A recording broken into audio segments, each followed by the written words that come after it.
और चलिए इसी बीच हरियाणा के सोनीपत जिले से इस वक्त की बड़ी जानकारी से आपको रूबरू करा दें।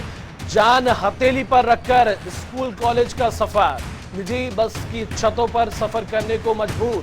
तो छात्रों के लिए स्टैंड पर नहीं रुकती रोडवेज बसें, जिसको लेकर छात्र इस तरह से यानी कि अपनी जान को जोखिम में डालकर सफर करने को मजबूर हैं। लटक कर सफर करने को मजबूर कॉलेज के छात्र। तस्वीरों के माध्यम से आप देख सकते हैं, कुछ दिन पहले छात्र की बस से गिरने से मौत भी हुई थी। छात्र की मौत के बाद भी नहीं लिया गया अभी तक कोई सबक, तो निजी बस ड्राइवर भी बरत रहे भारी लापरवाही। तो किस तरह से जान जोखिम में डालकर छात्र जो हैं वो बसों की छतों पर बैठकर जा रहे हैं, और जो तार हैं बिजली के वो भी चारों तरफ दिखाई दे रहे हैं।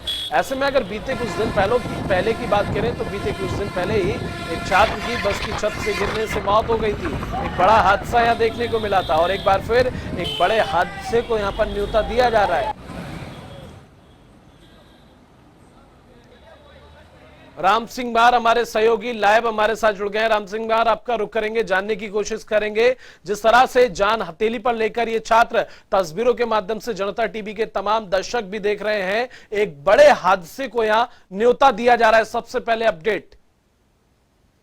बिल्कुल, देखिए जिस प्रकार से ये जो तस्वीर सामने आई है, लिहाजा हैरान करने वाली है, परेशान करने वाली है। और पिछले 10 दिन के अंदर 2 हादसे जो है सोनीपत में देखे जा चुके हैं और एक हादसा जो है देर रात भी हुआ है। अगर बात करें तो बावजूद इसके इस प्रकार की तस्वीरें देखने को मिलती है तो इस पर प्रशासन की लापरवाही मानी जाएगी। खास तौर पर प्रशासन जो हाथ पर हाथ धरा बैठा रहता है, जिसका काम निगरानी करने का है, जिसका काम ऐसे लोगों के खिलाफ, ऐसे ड्राइवरों के खिलाफ, ऐसे बस चालकों के खिलाफ जो है कार्रवाई करने का है। लेकिन कहीं ना कहीं ये जो तस्वीर है वो ये बयान कर रही है कि यहाँ पर लापरवाही किस हद तक देखी जा रही है। खास तौर पर जब ड्राइवर से बात की गई तो उन्होंने भी यही कहा कि यहाँ प्रशासन कुछ नहीं है, कोई नहीं देखता है। और ऐसे में जब हमने कैमरा अपना ड्राइवर की तरफ किया तो उसने बस को इतनी स्पीड से दौड़ा कि खुदा ना खास्ता अगर आगे कुछ कोई बच्चा या कोई वाहन या किसी प्रकार का इमरजेंसी ब्रेक अगर लगाने की आवश्यकता होती है तो निश्चित तौर पर बड़ा हादसा हो, क्योंकि लोकल रोड पर करीबन 60 के आसपास की स्पीड जो है वो यहाँ पर रही और लगातार ड्राइवर कट पर कट लगाता रहा।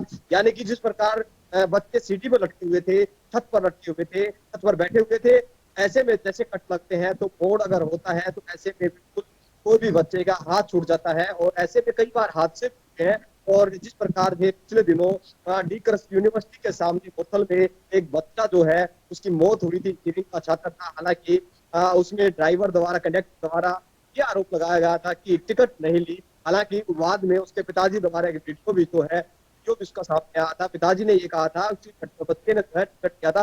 लेकिन ये सब एक मसला है, प्रशासन ने कहीं ना कहीं अनदेखी जरूर कर रहा है और खास तौर पर जो निजी बस कंडक्टर है या ड्राइवर है वो भी इस तरफ नहीं ध्यान देते हैं। खास तौर पर जहाँ प्रशासन को उस पर नजर बनानी चाहिए, लगातार कार्रवाई की जानी चाहिए। ऐसे में खास तौर पर बच्चों से मैंने बातचीत की लेकिन कैमरे के सामने वो नहीं आना चाहते। उन्होंने कहा कि उनके पास होती है लेकिन कहीं ना कहीं जो बस संचालक है वो प्रमाणी करते हैं, बस वो स्टैंड पर नहीं रोका जाता, इसकी वजह से वो इस तरह सफर या तय करने में मजबूर होते हैं। और लिहाजा ये खतरे की घंटी है जो उन अभिभावकों के लिए जो अपने बच्चों को इस उम्मीद पर भेजते हैं अपने किसी भी शिक्षण संस्थान में, ताकि आने वाला भविष्य उज्जवल हो, उनकी शिक्षा अच्छी हो और वो रोजगार की तरफ अग्रसर हो। लेकिन अगर किसी का बच्चा इस हादसे का शिकार हो जाता है तो उम्मीदों पर पानी फिर जाता है और उनके घर का चिराग बुझ जाता है। पिछले 10 दिन में ऐसा 2 घरों पर हुआ और 2 घरों के चिराग बुझे, लेकिन बावजूद इसके प्रशासन आग पर हाथ धरा बैठा है,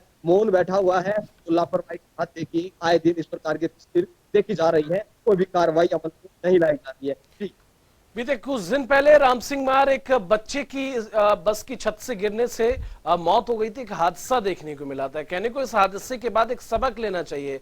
ऐसे में कहीं ना कहीं इस घोर लापरवाही में जो बस संचालक हैं, बस चालक हैं, वो भी इसमें कहीं ना कहीं लिप्त नजर आ रहे हैं, क्योंकि अगर वो चाहें तो एडजस्ट करके बच्चों को कहीं ना कहीं लेकर आराम से जा सकते हैं। लेकिन ऐसे में ये बच्चे बसों की छतों पर बैठे हुए हैं, पीछे लटके हुए जा रहे हैं। एक बड़े हादसे को न्योता तो दिया भी जा रहा है। कहीं ना कहीं जो अभिभावक हैं ये उम्मीद जुटाए बैठे हैं कि बच्चे उनके सकुशल पढ़ने के लिए निकले हैं, लेकिन यहां पर जो है हादसों को जो है न्योता दिया जा रहा है।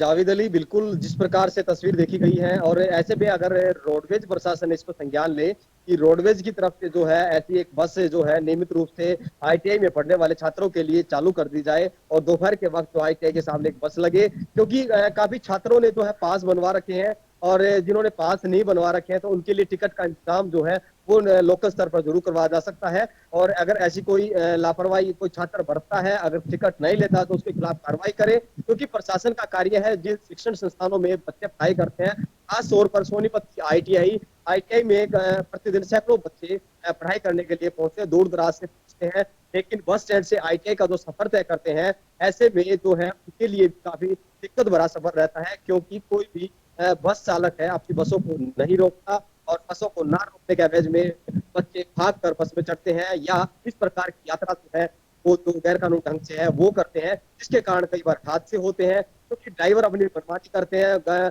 बसों को ओवरलोड होने के बावजूद स्पीड में दौड़ाते हैं, और जिसकी वजह से खुदा ना खास्ता है कोई हादसा हो जाता है, जिसकी वजह से कई घरों के चिराग जो है वो बुझ जाते हैं। मैं आपको बता दूं कि पिछले 10 दिन के अंदर 2 ऐसे बड़े हादसे हुए हैं जिसमें छात्रों की मौत हुई है। एक बीकरस यूनिवर्सिटी के सामने पिछले दिनों दर्दनाक हादसा हुआ था, उसके बाद जो है देर रात ही एक मामला और सामने आया है। 44 पर नांगल गांव के नजदीक यह हादसा था, इसके बारे में भी जानकारी जो है दी गई है। लेकिन अगर बात करें पूरे मसले में एक सबक लेने की जरूरत है, इस पे जागरूक प्रत्येक व्यक्ति को होना पड़ेगा, चाहे छात्र की बात है या फिर प्रशासन की बात है या फिर अभिभावकों की बात है। लेकिन सबसे बड़ा मुद्दा और सबसे अहम बात यही है कि सोनीपत से रोडवेज विभाग को भी इस बारे में संज्ञान लेना चाहिए, और एक नियमित रूप से एक बस का संचालन जो है बस स्टैंड से आईटीआई की तरफ बिल्कुल राम सिंह महाराज, आपने बिल्कुल सही कहा, साफ तौर पर इसका संज्ञान लेना चाहिए, और जिस तरह से एक बड़ा हादसा यहाँ हो सकता है, एक लापरवाही देखी जा रही है, इसका संज्ञान लेना बेहद जरूरी हो जाता है। फिलहाल तमाम जानकारी के लिए आपका बहुत बहुत शुक्रिया।